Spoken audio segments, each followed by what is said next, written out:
Assalamu alaikum students. As you all know that we have started first year subject principles of electrical engineering, and in previous lecture we have studied about the first topic of chapter number 1 DC, basic concepts of electricity, and first topic was electron theory. Now in this lecture or in this video we shall study second subtopic of this chapter, which is about most important terms like electrical charge, electric current, potential difference, resistance and conductance. These are most important terms which are being used in electrical engineering, whether it is BE electrical or DAE electrical. So let's start our today's topic. Now in this lecture, first term which will we study is about electric charge. Now what is electric charge? Here is its basic definition. Electric charge is fundamental property of matter that causes it to experience electrical forces. अगर हम देखें इस definition को तो इसके मुताबिक बताया जा रहा है कि इलेक्ट्रिक चार्ज जो है वो मैटर की एक बुनियादी प्रॉपर्टी है, जिसकी वजह से वो मैटर जो है किसी भी किस्म की फ़ोर्स को एक्सपीरियंस करता है, महसूस करता है। और ये जो इलेक्ट्रिकल फ़ोर्स होती है ये either it is of attraction type और either it will be of repulsion type. तो ये जो फोर्स होती है, इलेक्ट्रिकल फोर्स जो कि कोई भी मैटर एक्सपीरियंस करता है, ये फोर्स ऑफ अट्रैक्शन भी हो सकती है और फोर्स ऑफ रिपल्शन भी हो सकता है, डिपेंडिंग अपॉन कि जो हमारा मैटर है उसके ऊपर वो किस किस्म का चार्ज उसके ऊपर मौजूद है। अगर दो ऐसे ऑब्जेक्ट्स की हम बात कर रहे हैं, अगर दोनों ऑब्जेक्ट जो हैं या मैटर भी हम बोल सकते हैं कि अगर वो पॉजिटिवली चार्ज होंगे तो वो दोनों सेम नेगेटिवली चार्ज हों, मींस दोनों जब ऑब्जेक्ट पॉजिटिवली चार्ज हों या नेगेटिवली चार्ज हों, so in that condition they will repel each other. और ये आप मैट्रिक की क्लास में जो आपने फिज़िक्स का सब्जेक्ट पढ़ा था उसमें आप ये पढ़ चुके होंगे कि like charges repel each other and opposite charges always attract each other. तो इसलिए जो इलेक्ट्रिकल फोर्सेस हैं ये फोर्सेस ऑफ अट्रैक्शन भी हो सकती हैं और फोर्सेस ऑफ रिपल्शन भी हो सकती हैं, depending upon the charge which is present on the observing body. कि वो चार्ज जो है जो जिस बॉडी की या जिस मैटर की हम बात कर रहे हैं कि वो किस किस्म का इलेक्ट्रिकल चार्ज उसके ऊपर मौजूद है। सो इसी चीज़ को अगर हम आगे बढ़ाएं, there are two types of charge, positive and negative. तो चार्जेस जो हैं वो दो तरह के होते हैं। वो चार्जेस जो हैं ये जो हम इलेक्ट्रॉन थ्योरी के अंदर पढ़ चुके हैं, कोई भी क्योंकि हर एक matter composed of atoms and atoms combined together they form of molecules. तो इसलिए जब एटम्स किसी भी मैटर के अंदर में पढ़ चुके हैं कि बुनियादी उसका एक जुज़ है, तो इसलिए उसके अंदर प्रोटॉन्स और इलेक्ट्रॉन्स हम पढ़ चुके हैं इलेक्ट्रॉन थ्योरी के अंदर के मौजूद होते हैं। तो जो प्रोटॉन्स होते हैं वो पॉजिटिवली चार्ज होते हैं और जो इलेक्ट्रॉन होते हैं वो नेगेटिवली चार्ज होते हैं। इसी जो उसके ऊपर जो चार्ज है जिसकी बात कर रहे हैं इसी को हम बोलते हैं क्या, इलेक्ट्रिकल चार्ज। और यही सबब बनता है कि जिसकी वजह से वो मैटर या ऑब्जेक्ट जो है या बॉडी जो है वो फोर्स एक्सपीरियंस करती है अगर किसी भी हम अदर चार्ज ऑब्जेक्ट को उसके पास लेकर जाएं। तो अगर इसकी SI unit system international unit, SI unit means simple system international unit होता है। ये ऐसे यूनिट्स होते हैं जो कि पूरी दुनिया में एक्सेप्ट किए जाते हैं। और इसका यूनिट क्या होता है, कोलम। तो इसका जो इलेक्ट्रिक चार्ज को हम रिप्रेजेंट करते हैं कैपिटल Q से, इसका जो सिंबल है वो कैपिटल Q होता है और इसका जो SI यूनिट है वो कोलम होता है। तो Q जो है ये चार्ज को रिप्रेजेंट करता है और चार्ज पॉजिटिव भी हो सकता है, नेगेटिव भी हो सकता है। अब यहाँ पर एग्जांपल दे रहा है कि an electron has a negative charge of -1.6 multiply 10⁻⁻19 coulomb. तो ये बता रहा है कि इलेक्ट्रॉन जो है वो हमेशा पढ़ के आ चुके हैं कि उसके ऊपर नेगेटिव चार्ज होता है, और अगर हम एक इलेक्ट्रॉन की बात करें तो एक इलेक्ट्रॉन के ऊपर इतने कूलम चार्ज होता है। ऐसे ही अगर हम प्रोटॉन की बात करें तो एक प्रोटॉन जो है उसके ऊपर +1.6 मल्टीप्लाई 10⁻⁻19 कॉलम चार्ज होता है। तो ये अगर हम यहाँ से देखें तो दोनों की वैल्यूज़, चाहे इलेक्ट्रॉन के ऊपर जो चार्ज है या प्रोटॉन के ऊपर चार्ज, दोनों की वैल्यूज़ आपस में इक्वल हैं। इसलिए हम बोलते हैं कि जब एटम न्यूट्रल कंडीशन में होता है तो उसके अंदर same number of protons electrons होते हैं, तो इसकी वजह से वो एक दूसरे के चार्ज को कैंसिल आउट कर देते हैं और एटम बिहेव करता है एज आ न्यूट्रल। सो ये था कुछ फंडामेंटल चीज़ें जो हमने डिस्कस की चार्ज के मतलब। अब नेक्स्ट इम्पॉर्टेंट जो हमारी टर्म है वो है इलेक्ट्रिक करंट। इलेक्ट्रिक करंट जो है ये इलेक्ट्रिकल के अंदर एक बहुत ज़्यादा बुनियादी मेन टर्म है जिसका हर एक इलेक्ट्रिकल इंजीनियर को इसके बारे में पता होना चाहिए। तो इलेक्ट्रिक करंट शो करते हैं इसको हम कैपिटल आई से। इसकी डेफिनेशन की बात करें तो electric current is the rate of flow of electric charge through a conductor. तो इलेक्ट्रिक करंट क्या होता है कि किसी भी कंडक्टर में गिवन टाइम के अंदर कितने चार्जेस फ़्लो कर रहे हैं, इसी चीज़ को हम बोलते हैं क्या, electric current. Rate of flow का मतलब क्या होता है, जब हम किसी भी क्वांटिटी को with respect to time observe करते हैं, मींस किसी भी हम कोई भी इलेक्ट्रिकल क्वांटिटी यहाँ पर जो हम ले रहे हैं, चार्ज ले रहे हैं, अगर हम चार्ज को टाइम के लिहाज से देखेंगे तो इस चीज़ को हम बोलते हैं रेट ऑफ फ़्लो। मींस के गिवन टाइम के अंदर कितना चार्जेस जो है उस कंडक्टर में फ़्लो किया है, इसी चीज़ को हम बोलते हैं इलेक्ट्रिक करंट। अब इसके अगर हम यूनिट की बात करें, ऐसा यूनिट की, तो ये इसका ऐसा यूनिट होता है एम्पेयर। इसको कैपिटल ए से हम शो करते हैं। ऐसा unit of electric current is ampere and it is denoted by capital A. And what's it's symbol, it's symbol is capital I. जहाँ पे भी हम इलेक्ट्रिकल क्वांटिटी यानी मींस करंट को ज़ाहिर करेंगे तो वहाँ पर हम करंट को शो करने के लिए कैपिटल आई का सिंबल इस्तेमाल करेंगे। फार्मूला अगर इसका हम देखें तो I is equal to Q upon T। Q means charges and T means time.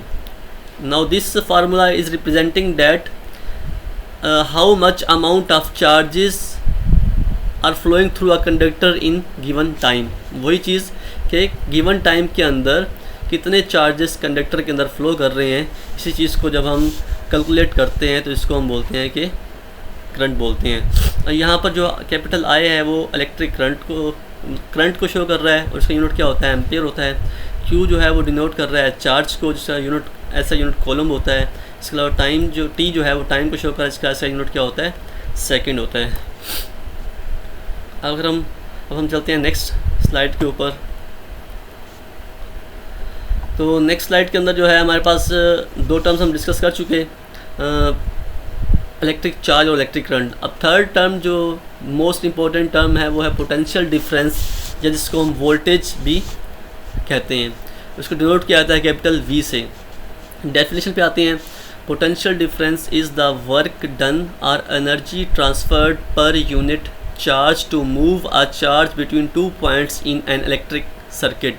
जब भी हम इलेक्ट्रिक सर्किट की बात करते हैं तो इलेक्ट्रिक सर्किट मींस कोई भी हमारा ऐसा कनेक्शन है जिसके अंदर हमने कोई ना कोई लोड लगाया हुआ है। मींस एक अगर हम वायर के थ्रू, एक कंडक्टर के थ्रू एक बल्ब को with the help off switch connect कर दें तो ये हम सिंपल सा हमारा एक इलेक्ट्रिक सर्किट बन जाता है। जैसे कि आप घरों में भी ऑब्ज़र्व करते हैं कि हमारे पास जो इलेक्ट्रिक बोर्ड होता है घर में लगा हुआ, जब तक हम बटन को जो स्विच होता है उसको टर्न ऑन नहीं करते, उसको ऑन नहीं करते, तब तक हमारा इलेक्ट्रिक लोड, चाहे वो पंखा हो, फ़ैन हो या बल्ब हो, वो ऑन नहीं होता। तो जैसे ही हम बटन को टर्न ऑन करते हैं तो क्या होता है, सर्किट में करंट फ्लो होना शुरू कर देता है, जिसकी वजह से जो है और ये जो करंट फ्लो करता है ये पोटेंशियल के डिफरेंस की वजह से फ़्लो करता है, जिसकी वजह से जो है हमारा बल्ब या फ़ैन जो है वो टर्न ऑन हो जाता है, मतलब ऑन हो जाता है, मतलब बल्ब भी हमारा ग्लो करने लग पड़ता है। अगर पंखे की बात करें तो पंखा हमारा चल पड़ता है। तो इसलिए पोटेंशियल डिफरेंस हम डिफ़ाइन कर सकते हैं कि ये क्या है। सिंपली अगर इसको हम देखें तो पोटेंशियल डिफरेंस वो वर्क है जो कि हमें किसी भी चार्ज को एक पॉइंट से दूसरे पॉइंट तक मूव करवाने में करना पड़ता है। ठीक है, मींस ये वो वर्क डन है या एनर्जी है जो कि किसी भी पर यूनिट चार्ज, मींस वो चार्ज उसकी वैल्यू कुछ कितनी भी कॉलम हो सकती है, तो उसको मूव करवाने के लिए हमें कितना एनर्जी देने पड़ेगी, कितना वर्क डन करना पड़ेगा, इसी चीज़ को हम बोलते हैं क्या, पोटेंशियल डिफरेंस। अगर सिंपल सी मैं आपको एग्जांपल दूं, जिस तरह वाटर पंप होता है हमारा, उसके साथ एक पाइप अटैच होता है। तो जब तक हम पाइप को जैसे हम प्रेस करते हैं, जब तक जैसे हम वाटर पंप को ऑन करते हैं तो क्या होता है, पाइप में करंट वाटर फ्लो करना शुरू कर देता है। तो ये जो वाटर फ्लो कर रहा है पाइप में, जब तक हमारा वाटर पंप जो है वो ऑन रहता है तब तक पानी भी फ़्लो करता रहता है। जैसे ही हम वाटर पंप को ऑफ़ करते हैं तो पानी का फ़्लो भी बंद हो जाता है। तो इसलिए ऐसी कौन सी चीज़ थी जिसने वाटर को फ़्लो करवाया, तो वो पीछे से प्रेशर था पानी का जो पंप पैदा कर रहा था, या हम ये भी बोल सकते हैं कि पंप के अंदर एक ड्राइवन फोर्स थी, चलाने वाली एक ताकत थी जो कि पानी को आगे की तरफ मूव करवा रही थी।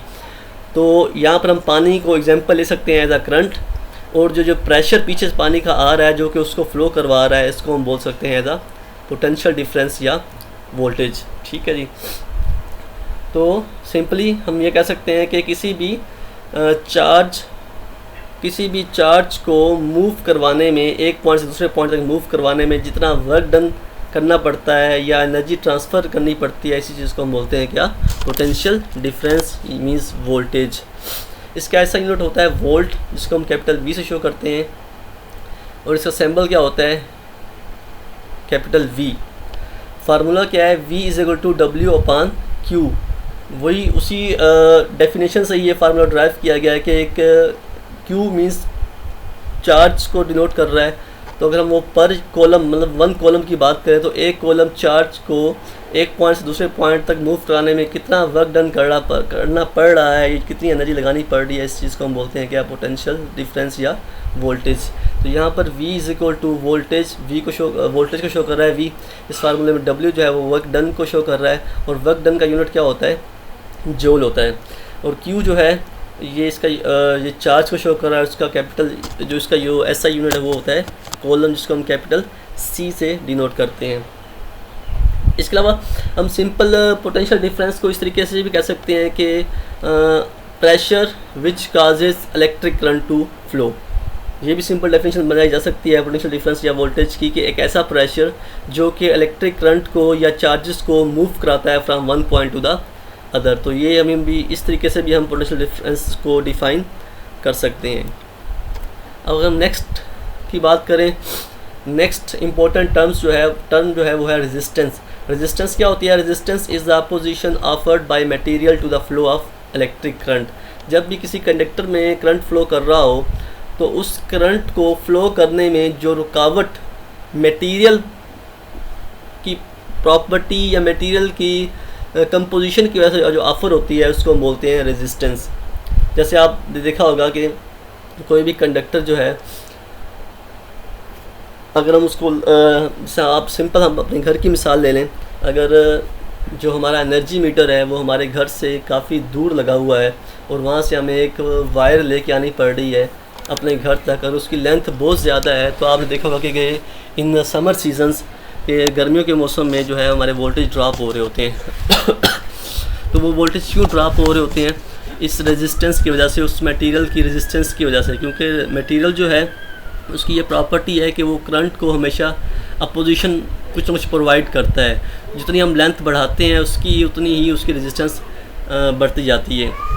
तो इसलिए हम बोल सकते हैं कि रेजिस्टेंस जो है वो क्या है, opposition offered by a material to the flow of electric current के इलेक्ट्रिक करंट को फ्लो करवाने में जो रुकावट का सामना करना पड़ता है ये, और उस चीज़ को हम बोलते हैं रेजिस्टेंस। और ये रेजिस्टेंस हमेशा उस मटेरियल की प्रॉपर्टी होती है। जैसे अगर हम सिंपल कंडक्टर्स की बात करें तो कॉपर भी कंडक्टर है हमारे पास, कॉपर जो है मोस्टली यूज़ किया जाता है। क्यों यूज़ करते हैं? क्योंकि इसकी रेजिस्टेंस कम से कम है, ये रेजिस्टेंस मटेरियल की प्रॉपर्टी होती है।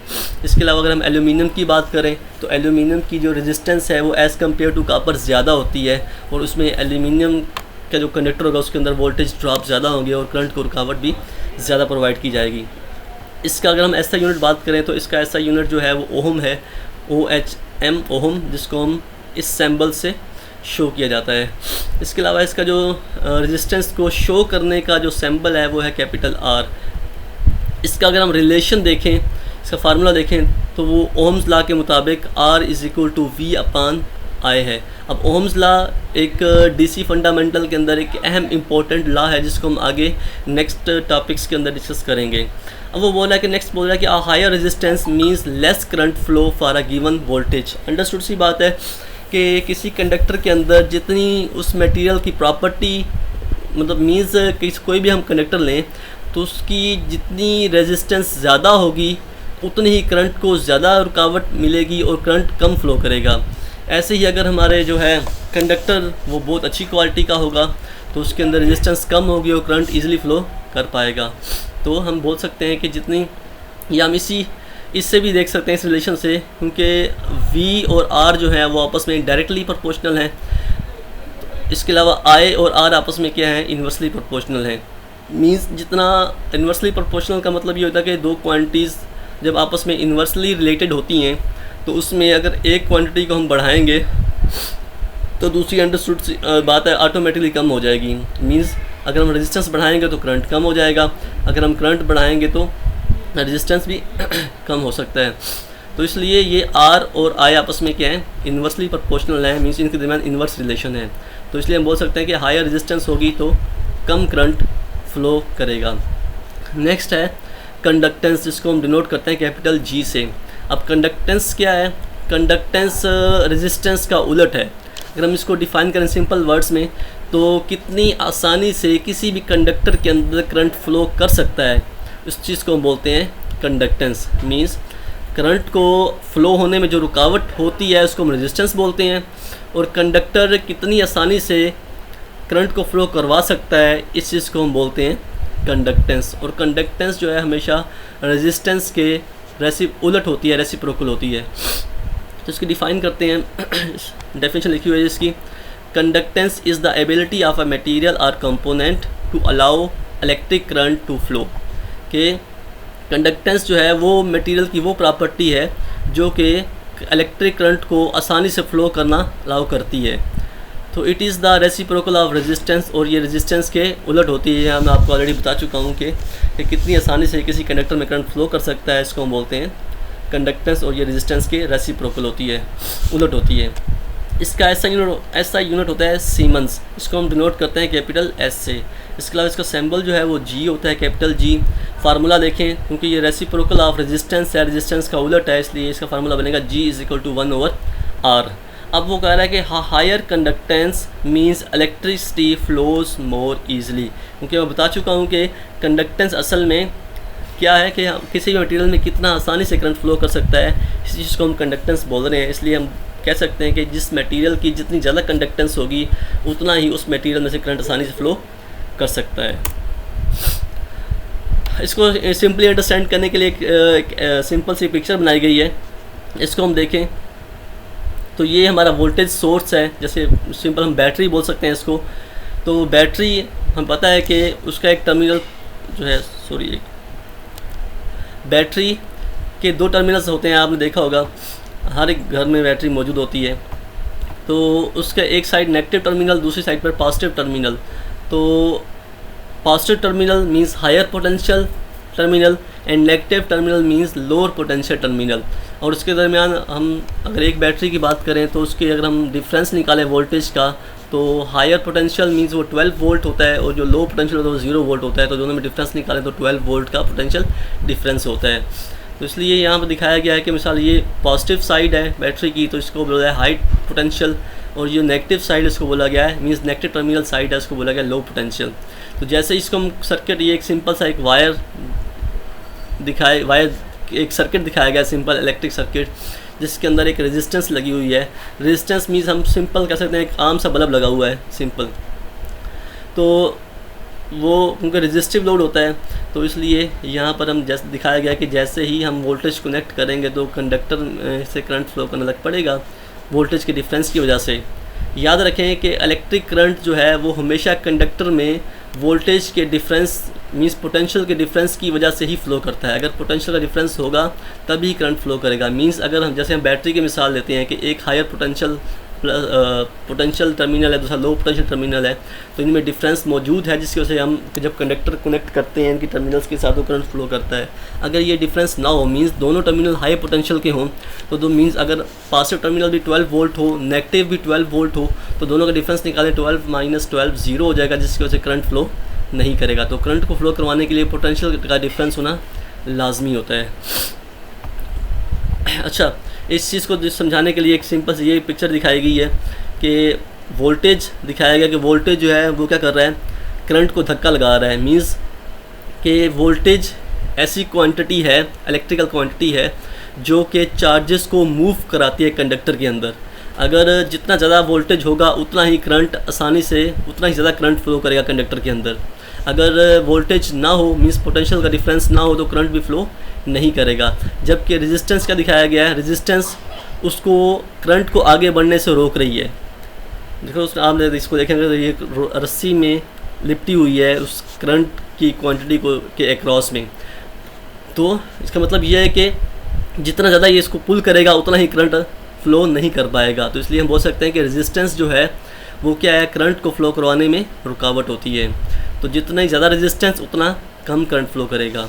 तो ये एक सिंपल सा हमें डायग्राम दिखाया गया है करंट, वोल्टेज और रेजिस्टेंस के रिलेशन को समझाने के लिए। उम्मीद करता हूँ कि आपको ये आज का टॉपिक समझ में आया होगा। If you feel any confusion regarding any electrical quantity you may ask in comment section। तब इंशाल्लाह नेक्स्ट लेक्चर के अंदर हम नेक्स्ट टॉपिक को डिस्कस करेंगे फर्स्ट चैप्टर के। तब तक के लिए आप इस लेक्चर को बार बार सुने और कोई भी आपको इसके बारे में कन्फ्यूजन हो तो आप मुझसे कमेंट सेक्शन में वो पूछ सकते हैं।